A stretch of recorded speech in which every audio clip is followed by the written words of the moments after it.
Hello friends, आज हम बात करने वाले हैं influence the art of persuasion इस बुक के बारे में। क्या ये बुक पढ़नी चाहिए? इससे कुछ फ़ायदा हुआ है या इससे हमें हमें इससे कोई नॉलेज मिल जाता है? तो इसमें से आप तीन चीज़ें देखेंगे। जब हम बाज़ार में जाते हैं तब हमें लेना कुछ होता है, लेकिन हम खरीद के कुछ और चीज़ें आ जाती है जो हमारे बजट के बाहर जाती है। दूसरी चीज़, जब हमें कोई कार लेनी है या बड़ी चीज़ लेनी है, हम पूरा मार्केट रिसर्च करके जाते हैं, लेकिन लेते हैं हम उसी कीमत पे जो महंगी है, और ये हम पहचान नहीं पाते। और तीसरी, अगर हम कोई फ्रेंड के पार्टी में जाते हैं तब हम कोई चीज़ें उनसे ख़रीद लेते हैं जो वो सेल में है, जो हमें नहीं चाहिए। तो ये सारे चीज़ें क्यों होती है और कैसे हम इन्हें अवॉइड कर सकते हैं या कैसे इन्हें समझ सकते हैं, इसके लिए ये बुक पढ़ना बहुत ही ज़रूरी है। अब हम जाते हैं चैप्टर 1 को, जो है weapons of influence. Weapons of influence में आपको बताया जाता है कि कैसे हम किसी को इन्फ्लुएंस कर सकते हैं। एक एग्जाम्पल है, जैसे टर्की का बर्ड का एग्जाम्पल लिया है। उसके बच्चे जब वो अपने बच्चों के उनके आवाज़ से ही पहचान सकती है। जैसे चिप चिप आवाज़ है, अगर किसी और ने वो आवाज़ किया तो भी वो इन्फ्लुएंस हो जाती है। तो उसी तरह सामान्य इंसान भी आवाज़ से या कोई पहचान से, किसी चीज़ से जो उस ओरिजिनल से मिलती है, उससे इन्फ्लुएंस हो जाता है। दूसरा उदाहरण दिया है कि एक्सपेंसिव महंगा is equal to good, expensive is equal to good, जो वेपन ऑफ इन्फ्लुएंस मोस्टली इस्तेमाल हर शॉप में, हर मॉल में किया जाता है। तो अब हम देखते हैं कि ये चैप्टर 2 में क्या बताया जाता है। चैप्टर 2 में हमें फर्स्ट प्रिंसिपल इन्फ्लुएंस का बताया जाता है, जो है रेसिप्रोकेशन। रेसिप्रोकेशन यानी कर्ज़दार होना। तो हम कर्ज़दार, यूजुअली कोई भी इंसान कर्ज़दार तीन चीज़ों के लिए हो जाता है। जब कोई किसी को कुछ पैसों से कर्ज़ा दे सके, जैसे किसी ने किसी को कुछ गिफ्ट दे दिया, उसके मन में कर्ज़ा हो जाता है कि ये इंसान इसने हमारे लिए कुछ तो किया है। दूसरा, कोई फूल, भेंट वस्तु या छोटी मोटी जो चीज़ हो, बट तभी भी हमारे मन में एक बड़ी स्थान तैयार कर देती है। तीसरा, हमें कोई जो डिस्काउंट दे देता है, जैसे 5%, 10%, कोई भी कंसेशन दे देता है कोई भी खरीदी पे, तो उस इंसान का या इस दुकान का भी हम पे कर्जा हो जाता है, जिससे हम उसकी ओर फिर से आकर्षित हो जाते हैं। तो इन सारी चीज़ों का मिलके हमारे मन में एक भावना आ जाती है कि हमें इसे कुछ तो फिर से रिटर्न देना है, कि इसका कर्जा हमें मुक्त करना है, हमें इसे फिर से रिटर्न देना है। तो उस भावना में हम उससे कुछ चीज़ें जो उसे चाहिए वो खरीद लेते हैं, या उसे चाहिए वो हम कर देते हैं। तो इसे कहते हैं रेसिप्रोकेशन, और इससे हम किसी को इन्फ्लुएंस कर देते हैं। अब नेक्स्ट चैप्टर है चैप्टर 3, कमिटमेंट एंड कंसिस्टेंसी, यानी प्रतिबद्धता और स्थिरता। कमिटमेंट, इसका मतलब है, इस चैप्टर में बताया गया है कि जो इनर सोल है, जो हमारा खुद का दिल चाहता है, तो उसे हम हर वक्त सच्चा, अच्छा और सही दिखाना चाहते हैं।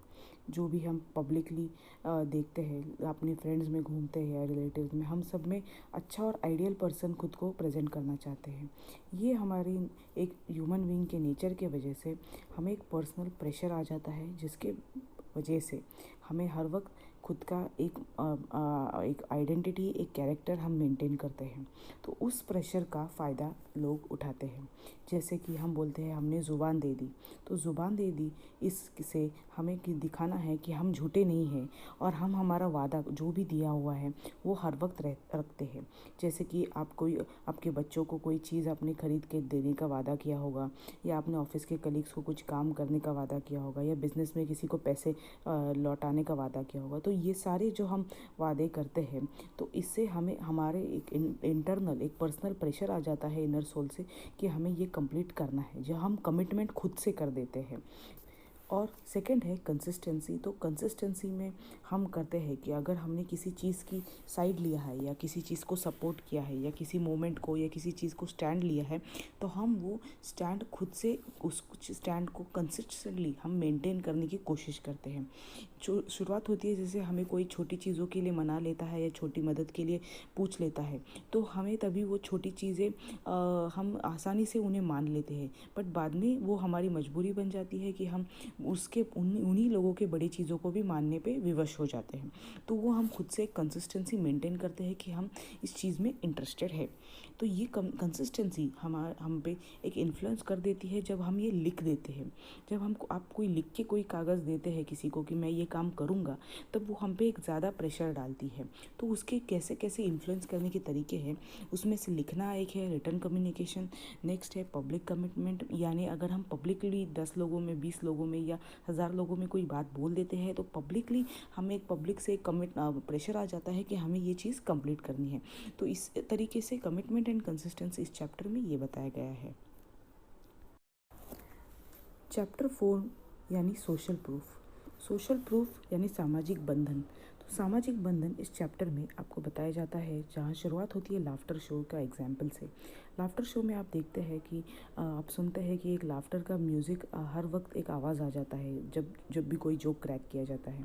तो वो जोक्स देख के हमें कभी कभी समझ में आ जाता है कि क्या ये सच में जोक है, बट तभी भी हम हंस देते हैं क्योंकि हम पे एक सामाजिक बंधन आ जाता है इंटरनली कि ये जोक है और हमें नहीं समझ में आ रहा है। जब सभी कर रहे हैं, जब भी सभी हंस रहे हैं, तो यानी कुछ तो गड़बड़ है जो हमें नहीं समझ में आ रही। ये सोशल प्रूफ या सामाजिक बंधन हम पे एक डाल पे हमें इन्फ्लुएंस किया जाता है। थर्ड चीज़ है कि जहाँ पे सभी करते कोई चीज़ फॉलो कर रहे हैं और अगर हम कोई चीज़ फॉलो नहीं करते हैं तो हम पे एक प्रेशर जाता है कि हमें यही दुकान से लेना है, यही रोड से जाना है। जो भी आगे वाला करता है वही हम यूजुअली फॉलो करते हैं, यानी कि हम हर वक्त हमारी सोचना बंद कर देते हैं। That's what we stop thinking. जब हम थिंकिंग स्टॉप कर देते हैं तब हम सोशली सबमिसिव हो जाते हैं कि जो भी सब लोग कर रहे हैं वही सही है, वो वही एक्सेप्टेंस में चीज़ सही हो या गलत हो हम उसे फॉलो कर देते हैं। तो इस चैप्टर में कई उदाहरण दिए गए हैं जिससे हम समझ सकते हैं कि सोशल प्रूफ हमें कैसे इन्फ्लुएंस करता है। तो नेक्स्ट चैप्टर है चैप्टर लाइकिंग यानी कि पसंद। इस चैप्टर में सबसे पहले प्रिंसिपल बताया गया है फिज़िकल अपीयरेंस, यानी कि हम जैसे सब किसी को देखते हैं तो फिज़िकली दूर से वो कैसा दिखता है, वो सुंदर है या उसकी हाइट ज़्यादा है, बिल्ड कैसी है, उससे हम इन्फ्लुएंस हो जाते हैं पर्सन से, उस जो हमें पसंद आ जाता है। सेकंड थिंग जो हमें प्रिंसिपल बताया गया है सिमिलैरिटी का, या अगर आपकी कोई रंग का हो या आपकी सेम क्वालिटीज़ का हो या आप दोनों सेम गांव से हो या सेम सिटी से हो, या चौथा कि आपका रहन सहन या आप कपड़े पहनने का जो स्टाइल हो, तो जो सिमिलैरिटी हमें जो है उस सेम चीज़ से हम इन्फ्लुएंस हो जाते हैं। और थर्ड चीज़ कॉम्प्लीमेंट से, अगर किसी ने हमारी तारीफ़ की या हमें किसी चीज़ के लिए अच्छा बोला है तो उस चीज़ से या उस पर्सन से हम इन्फ्लुएंस हो जाते हैं। तो ये सारे फिज़िकल अपीयरेंस से हम किसी की तरफ खींचे जाते हैं या आकर्षित हो जाते हैं। और इसी के लिए कुछ उदाहरणें दी गई है, जैसे कि कोई कार अगर बेचनी है तो एक सुंदर सी मॉडल वहाँ रख देते हैं ये बताने के लिए, जैसे कि मॉडल सुंदर है या तेज़ है, उसी तरीके से वो कार भी तेज़ और सुंदर है, कंफर्टेबल है। नेक्स्ट चैप्टर है जो बात करते हैं, नेक्स्ट चैप्टर में अथॉरिटी या अधिकार मतलब जहाँ भी सीनियर्स इन्वॉल्व होते हैं हमारे, या पेरेंट्स हो या बॉस हो या पॉलिटिकल लीडर्स हो या स्पिरिचुअल लीडर्स हो, जहाँ पे वो इन्वॉल्व होते हैं हमसे कोई बड़ा, तो उससे उन्होंने जो बताया गया है उसे हम फॉलो करते हैं ब्लाइंडली, क्योंकि हम उनसे इन्फ्लुएंस ऑलरेडी हो चुके हैं। इसलिए जो भी वो सिखाते हैं बताते हैं हम उसे फॉलो करते हैं अथॉरिटी से, और हमारा सोचना बंद कर देते हैं। सेकेंड चीज़ हम फॉलो करते हैं किसी के टाइटल को या उसके आगे जो जोड़ा हुआ नाम हो, जैसे डॉक्टर हो, इंजीनियर हो, एडवोकेट हो, पुलिस हो, टीचर हो। अगर किसी ने बताया कि मैं एक डॉक्टर हूँ, तो अगर उसने हमें कोई भी एडवाइस दी है तो हम उसे इजीली फॉलो कर देते हैं, या टीचर ने कुछ सीख दी है तो हम उसे फॉलो करते हैं क्योंकि हम उन्हें मानते हैं कि वो उस फील्ड में सीनियर है और उन्हें वो चीज़ पता है। तो टाइटल से हम इमीडिएट इन्फ्लुएंस होते हैं। और तीसरी चीज़ है क्लोथ्स से, यानी कि कपड़े। जैसे अगर कोई सिक्योरिटी गार्ड के क्लोथ्स में है और उन्होंने बताया कि हमें गाड़ी यहाँ लगानी चाहिए, तो हम उसे इजीली एक्सेप्ट करते हैं, हम कभी वेरीफाई नहीं करते कि ये एक्चुअली गार्ड है या नहीं है। सेकंड, अगर कोई ट्रैफिक पुलिस हो और हमें बता रहा है कि कहाँ से जाना है या सिग्नल दे रहा है, तो हमें उसे विश्वास कर लेते हैं। या कोई बिजनेसमैन हो, बिजनेस सूट में पहना हुआ हो, तो हम उसे मानते हैं कि यह कोई बिजनेस के लिए आया हो। तो इस सारे फिजिकल अपीयरेंस से, क्लोथ से, टाइटल से, हम सारी चीज़ों से उस पर्सन से इन्फ्लुएंस हो जाते हैं। तो अथॉरिटी चैप्टर में और अधिकार चैप्टर में ये कुछ उदाहरणों के साथ बताया गया है। अब हम बात करेंगे लास्ट चैप्टर यानी कि स्केर्सिटी के बारे में। स्केर्सिटी यानी कि कमतरता। तो जब भी हम देखते हैं कि कोई चीज़ ख़त्म होने वाली है या कोई चीज़ कम प्रमाण में अवेलेबल है, कोई बाज़ार में हो या कोई दुकान में हो, तब हम उसे ख़रीदने के लिए ज़्यादा इंटरेस्टेड हो जाते हैं या ज़्यादा इन्फ्लुएंस हो जाते हैं। वो चीज़ शायद हमारे घर में ऑलरेडी अवेलेबल हो, पर जब हम बोर्ड देखते हैं ये कम से कम टाइम के लिए अवेलेबल हो या लाइटनिंग डील हो, जब जो हम बहुत से ग्रोसरी वेबसाइट पे देखते हैं या दुकान देखते हैं ये कि ये चीज़ इस कम से कम समय में, कम से कम अमाउंट में और कम अवेलेबल है, कम से कम प्रमाण में अवेलेबल है, तब हम उसे लेने की ज़्यादा चाहत करते हैं या उसके लिए हम दूर से दूर लाइन क्यू में खड़े रहते हैं और वो चीज़ प्राप्त करने की कोशिश कर लेते हैं।